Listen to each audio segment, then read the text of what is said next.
So last episode, we watched Josh fix his park brake on his first gen Blazer, where he modified the brackets and extended his cable so that he could retain his park brake and have that function. Well, this time we're looking at a different solution for that. Working on Joey's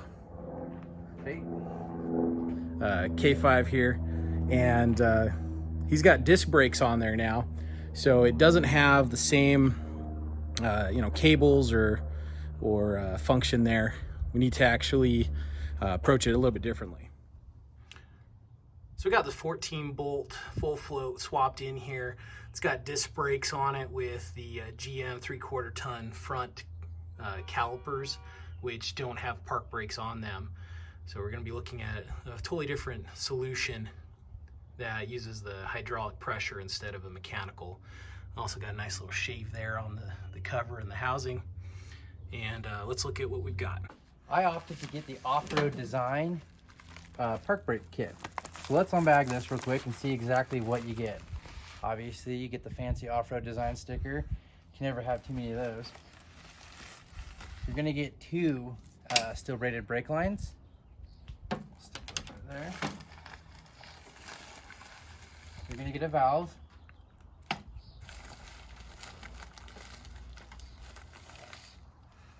You're gonna get two fittings that go into the valve, the brake lines to hook onto. One that goes into your brake master cylinder, which is this one. These two go into the valve. And then this line right here, this fitting, goes onto your existing brake line that you're gonna have to cut and flare into that. And then you can bolt the brake line right onto that. So this is what all is included in the Offroad Design park brake kit. Now let's discuss some of the tools that you're going to need for this job. You're obviously going to need a flaring tool. You're going to need a tool to cut the brake line. Don't try to use wire cutters to do that. You really need a tube cutter so you don't crush your line. You're going to need an assortment of wrenches. I know you need a 5/8, an 11/16, a 9/16, and a 7/16 to get this job done. For my brakes, I'm gonna need a 10mm, and other things you're gonna need, definitely want some gloves. Brake fluid's nasty stuff. Why get it on your skin? Some brake clean, brake fluid, and shop towels. So with all of this, you should be ready to start your project. So I wanna show you guys what I opted to do in my case. Since I don't have a parking brake cable anymore, I no longer needed this bracket or the foot press brake. For me, it's wasted space. So I went in there and I unbolted it. You can see on the factory bracket, there are two bolts here that go through the firewall. What I chose to do is actually drill these two bolt holes out slightly larger, and I added rubber grommets inside those holes. I'm gonna use these two holes to run those ORD brake lines through the firewall. Okay, I'm gonna show you guys the method I'm gonna use to install this. First thing I wanna do is actually assemble this valve and these lines. The reason I wanna do this first is I can run these through the firewall and have them right up against my brake master cylinder.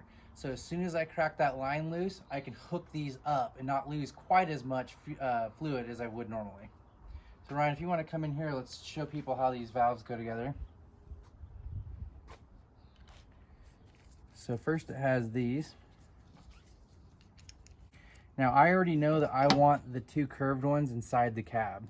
You can do it with either the straight end or the curved, depending upon how and where you're going to mount your valve. So let's go ahead and tighten these down.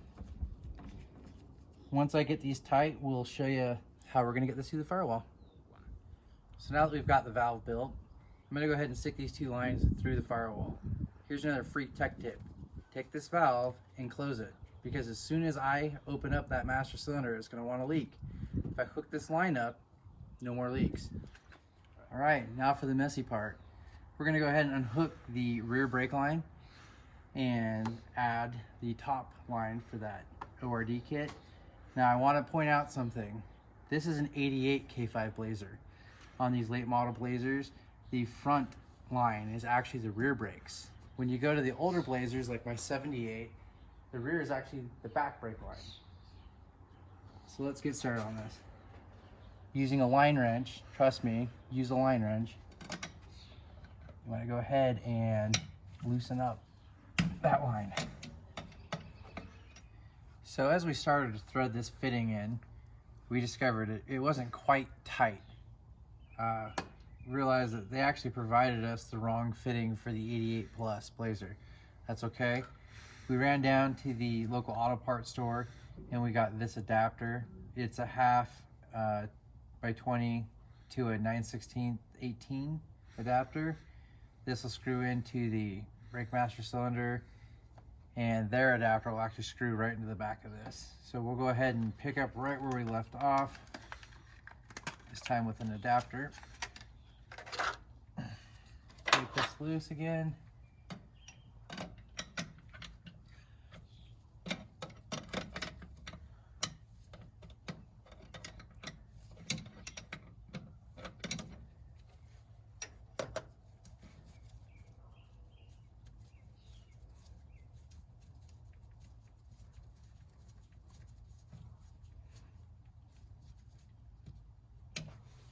All right, stick that adapter right in there.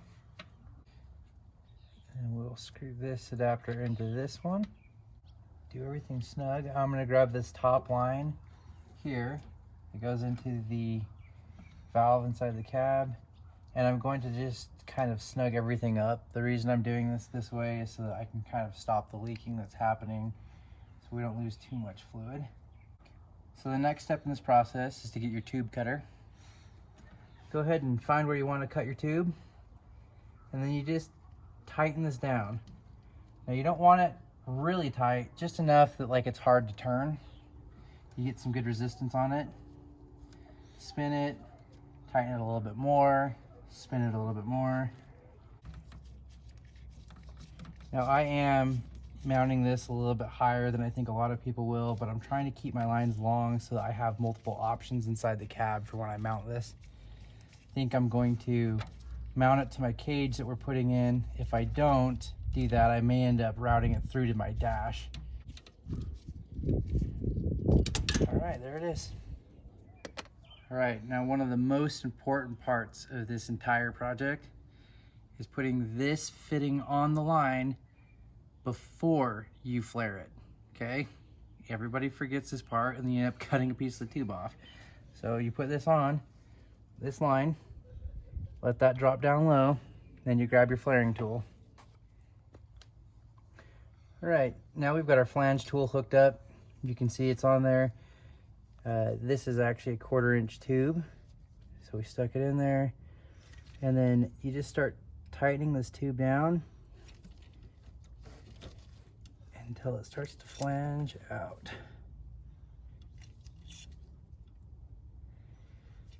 That's probably good.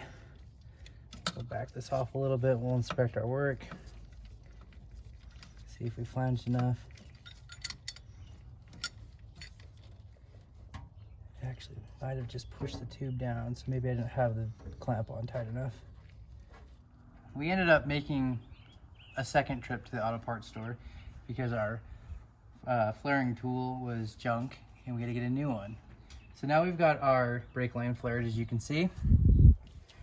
You can see how that won't go back over that. That's why it's important to do that step first. Make sure this is on there, okay? That threads right on into this, like that, and that'll actually clamp that brake line down in there. That'll be nice and secure. From there, we're gonna go inside the cab and we're going to turn the valve to open now, and we're gonna pump the brakes a few times until fluid starts to come out of here. That way we're not pumping a ton of air through the whole brake system. We're only gonna have a few little pockets that we need to bleed out.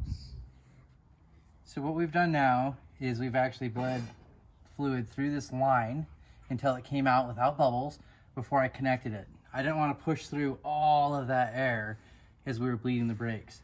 So now this is all connected, we've checked, there's no more leaks. We're gonna move on to bleeding. So we're gonna stick Ryan under the truck and he's gonna show you guys how to bleed from down there.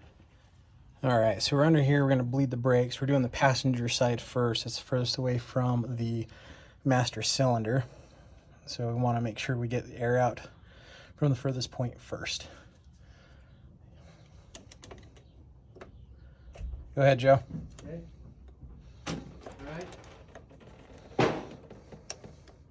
All right, so we finished up with the passenger side. Now we're over onto the driver's side. I'm getting some good results and very minimal air bubbles due to the bleeding of the actual lines up by the master cylinder before we even got back here. So here we go. Go ahead and press it. Pressing. So before we wrap this video up, I really need to apologize about the condition of the truck. It stemmed from we're going to redo the roll cage to I'm going to redo the interior to, well, since I'm here, I might as well paint it. This truck is normally put together and not like this. So let's talk about how we're going to finish testing this brake now that we've got it installed. First thing we want to do is, well, push on the brake. Push it real hard, firm. Go ahead and turn this brake valve till it's closed and let off. You'll see your brake comes back just like normal. Take the truck, I'll stick it in reverse and neutral, done. You see that? It had a little bit of move. Now what we found is you can actually build more pressure if you start the truck and do this first. So let's go ahead and put it back. We're going to open the valve back up. I'm going to start the truck this time. Now I'm going to turn the valve, turn the truck off, put it in reverse now, turn the key, put it in neutral actually. Now that truck does not move. You can see, pushing on it, that brake is set. It is not going anywhere. And I also want to point out, my driveway is on a really good slant. So this thing is sitting on a hill right now in neutral and it's not going anywhere. So that's how you do that. We wanted to point out one more really cool feature. As promised on the ORD website, with this valve, if I open it up and then close it before applying the brake pressure pedal, I can do sick burnouts now. Check this out.